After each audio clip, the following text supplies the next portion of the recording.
The scariest story about the morgue, which happened to me in reality. That evening duty began as usual, a normal working day, or rather night. A couple or 3 corpses, and you can safely go on a day off. But those clients were special.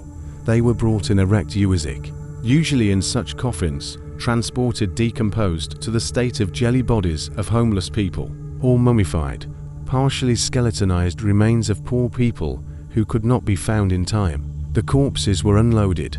They were packed in double rubberized bags designed for the transportation of biological remains. To be sure, they were wrapped in cellophane and tied with twine for more comfortable transportation. This very fact, for understanding people, said a lot. It means that, most likely, we will have to deal with decomposing material oozing pus and covered with worms. Not that it was new to me, but of course I would prefer something simpler. I didn't want to be covered from head to toe with biological secretions of corpses on a gurney. My subjects were brought into the room. I was lucky, considering that there were 2 bodies. My superiors allocated me a shift pathologist to help me. Egger was not a bad surgeon in the past, and to get to him was considered a great luck. Until one day, a patient died on his operating table. Forensic examination revealed violations in the conduct of operations, and everything was blamed on Egger. He was removed from his post, but his love for his life's work remained. So he got a job as a pathologist on duty in the morgue. By the time I arrived, Egger had already put on his work uniform and gloves. Then a couple minutes later, he added a protective mask. "Well, what's our special case today?" I asked, carefully tying the apron on his belt. "I don't know yet. 2 corpses, male and female, found at the edge of the woods, at least 2 weeks old. Cause of death is undetermined." I smiled and walked over to the record player on the window. I pressed the button and the room was filled with the sounds of the radio, said Egger, and began to unpack a terrible package. When the bags were finished, a sad picture opened before our eyes. The corpses were in a terrible state. They were black as coal, and their bodies, which looked more like jelly, had leaked a lot of liquid during transportation, emitting a pungent odor reminiscent of a mixture of rotten cheese and rotten vegetables. "Who are you taking for yourself, a man or a woman?" I asked Egger. He shrugged his shoulders, making it clear that he didn't care who he opened. "Let's flip a coin. Tails will be a female corpse, and the eagle will be a male corpse," I suggested, flipping a coin. I watched with bated breath as it made a few full turns, fell into my palm. Tails fell out, and so I was to explore the female body, and Egger respectively got a man. See also, Buried Alive, a small but scary story. We got down to business. I had already had time to take a quick look at the woman's body. She was apparently no more than 30. Her body was slender, no hint of excess weight. The police had removed her clothes for examination, so she lay in her pristine and decaying beauty. What did not escape my attention was the fact that her body was completely devoid of any insects, be they worms or maggots. I, sinfully, caught myself thinking that even the stench from her emanates somewhat differently than from her fellow in misfortune. "Vanya, have you already determined the cause of death?" exclaimed Egger.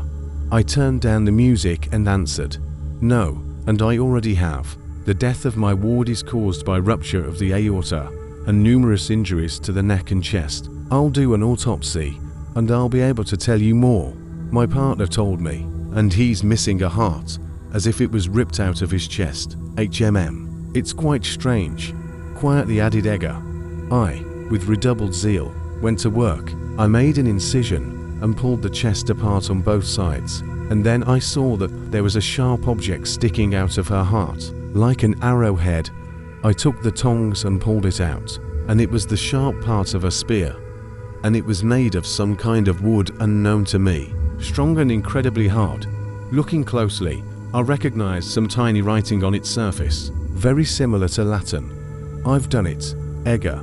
Stabbed my client with a wooden stake. Cruel and inhuman," I said, and began to work further. Suddenly, it seemed to me that the body of the dead woman became a little warmer. Not much, of course, but still. No, it can't be, I thought. Goosebumps ran through my body, and wanting to rid myself of doubts, I took out an electronic thermometer and put it on the corpse's body.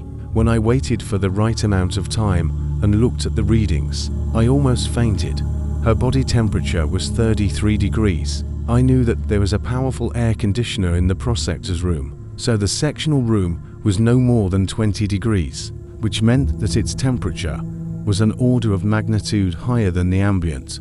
Honestly, this was the first time I'd encountered something like this. In almost no less than 15 years on the job, there was clearly something wrong with this dead stranger. I decided to investigate further, trying to ignore the warm, rotting muscle tissue of the girl's stomach. Its contents caused me, a seasoned and cynical pathologist, to vomit uncontrollably. Egger ran up to me and asked excitedly, "Bro, did you eat something wrong?" "No, I ate what I needed to eat. But this thing definitely ate something wrong," I said forcefully. Wiping my mouth with my sleeve, Egger leaned over the cut and bounced back in shock, not believing his eyes. The dead girl's stomach was full of raw meat. Putting together a mosaic of pieces of flesh, I recognized in the resulting semblance the most important human organ, the heart. This thing had eaten it not long before it died, and we both knew who its victim was. I felt uneasy. Thoughts of the mysterious object in the heart of the woman's corpse, and the elevated temperature, and the contents of her stomach swirled around in my head like pieces of a devil's puzzle. Suddenly, the sectional hall smelled sharply of ozone. Daylight bulbs flickered like crazy beacons. There was a crackling sound as if from high voltage, and the bulbs exploded as if they were filled with gunpowder. We were in total darkness. "Egger, we have to get out of here," I whispered quietly. And then, we both heard this sound. It was like a lamb falling off the hook of the slaughterhouse. The hair on my head ruffled, probably from the horror of it getting tight under the medical cap. In the ringing silence of the hall, there were timid and then more confident shuffling footsteps. I slumped back against the door, realizing my partner was standing somewhere in the corner. "Egger, run faster," I shouted, feeling that something unimaginable was about to start. Taking my smartphone out of my pocket, I turned on the backlight and pointed it at the table where the dead woman was lying. To our collective horror, it was empty. "Where the hell did she go?" I said in a trembling voice, but I was prevented from finishing by Egger's heartbreaking scream. It was full of unbearable pain and agony. It was like a doe screaming when a hungry lion begins to tear her alive. With a trembling hand, I directed the ray of light to the source of the sound and shuddered with horror. My colleague was lying on the floor with a dead creature at his throat. It was slurping greedily, grumbling as if it hadn't eaten in a million years. "You bitch," I shouted, and grabbed my scalpel and rushed at it. She flashed her coal-black eyes and grinned greedily. I'd always handled the instrument skillfully, and in my time on the course I'd been one of the best. I hit her right under her lower jaw, where there are many blood vessels and the carotid artery. Something I will hit. Lightning flashed through my head, but I didn't know that it's almost impossible to kill something that's already dead. The scalpel entered the jelly-like body like a bowl of sour cream, but the undead didn't even turn a deaf ear, but intercepted my hand and pulled it back on itself with a jerk. I had never felt such pain before. The taste of Egger's blood added strength to the dead woman. From her abdomen, cut open during the autopsy, the entrails fell out, but the dead did not embarrass it at all. Its mouth was full of teeth, which instantly bit my arm in half, and it hung limply on a piece of skin, threatening to tear off completely. With a tremendous effort, I broke free of the devil's clutches and crawled to the medicine cabinet. I opened it with one hand and fumbled 4 containers of alcohol, and after a particularly hard day, we used to drink it with my unfortunate partner. But now, apparently, with Egger, no longer sit at the same table. He was lying by the window, in a pool of blood, indifferent to everything that was happening. Because of the injury, I was in a state of shock, but the pain was gone, and I knew exactly what to do. "Come on, you damn thing, come here." I beckoned to the stinking creature, and it moved toward me, hot-footed. I began to throw containers of alcohol at it. It squinted incomprehensibly and made horrible grimaces. Soon, She was doused from head to toe. I felt like I was losing consciousness because of the loss of blood, and then I set fire to a piece of paper and threw it at the dead thing. There was a pop, and the vapor of alcohol burst out with such force that the window panes in the hall immediately flew out. The undead, like a burning torch, raced through the hall, emitting a womb-like roar. It smelled like burning, rotten meat. The heat melted my apron, spreading over my scarred skin. I woke up in the intensive care unit with 50% burns on my body. Instead of my right arm was a charred stump. They say that from my partner Edgar, there was only a handful of ashes and a dental crown. What it was, I still can't understand. I was told that after the fire I set, the whole morgue with his charges burned to the ground, so the dead died a second time. And I hope that nasty thing is dead. I mean, there's no way it could have survived the heat like that, right? It couldn't, at least. I'd like to believe that. Mid-February, a cold evening, or to be more precise, it was almost night. In such freezing weather, I was waiting for the last shuttle bus for the day, which should arrive at 23:40. I took out a pack of cigarettes, took out one with my mouth, lit it and started greedily sucking in the smoke, trying to warm up a little. When I saw the shuttle bus, I took one last puff, hastily put out the cigarette and threw it in the trash can. I raised my right hand. The minibus stopped. I got in, paid the fare, and sat down on a vacant seat. The cabin was almost empty. Only one guy was sitting on the last row, and a woman of about 35 in the middle of the cabin was listening to music on headphones, dozing off.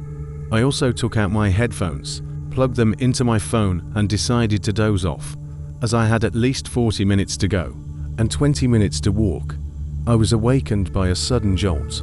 When I looked around, I saw that all the seats were occupied, and an elderly woman was standing next to me, sincerely not understanding why there were so many passengers at such a late hour. I decided to give way to the grandmother standing next to me. See, also, short scary stories in the form of stories from the site Scary Fiction. I start to rise, and she takes and pushes me back and says with anger in her voice, "Sit still, grandson. You have a long way to go, and I'll be getting off soon." Since I am well-mannered, I tried several more times to give her a seat, but to no avail. Eventually, I got bored of sitting. I abruptly got up from my seat. She clung to me and tried to sit me down. With great difficulty, I got her into her seat and stood in the middle of the cabin, holding on to the handle attached to the ceiling. For some reason, all the passengers looked at me with an angry look. In addition, I found it strange that the minibus was traveling in the middle of nowhere. There were a lot of passengers at this time of the day, and instead of city streets, we were traveling on a road with no stops or any landmarks, only forest around. My musings were interrupted. All the passengers stood up and started moving towards the exit. Suddenly, some young girl came up to me and said, "Young man, get ready. It's our stop now." I looked out the window. Thanks to the headlights, I could make out a blue sign that said Cemetery 1. My heart sank into my heels at what I was reading, my eyes frantically running from side to side. My gaze stopped on a red hammer, the one that is used to break glass in an accident. See also, close your eyes and you'll see who spoiled you story be what it will be. There is some shit going on here. We need to get away. After these thoughts, I grabbed the hammer and quickly broke the glass. When I saw another sign on the road that read Cemetery 0.2, I jumped out the window. My eyes went white in an instant. I couldn't see anything, only a white spot. Everything around me was spinning strangely. I felt that I was flying upwards, and then I fell on something very soft. When I opened my eyes, I saw that I was lying on a hospital bed, and a needle from a drip was inserted into a vein on my left arm. Later I found out that the bus I was riding on had had an accident at the entrance to the city, colliding with a bus that was taking passengers to another city. Both buses went over a cliff, 4 meters high. 2 minutes later, they burst into flames. Of all the passengers, only I survived, perhaps. The passengers of that inner city bus were traveling to the cemetery in the same cabin with me, and that strange-looking grandmother did not want to let me out. They found me 10 meters away from the buses. I had a lot of injuries and fractures. I miraculously survived. But the strangest part of the story is that when they found me, I was clutching a red hammer in my hand.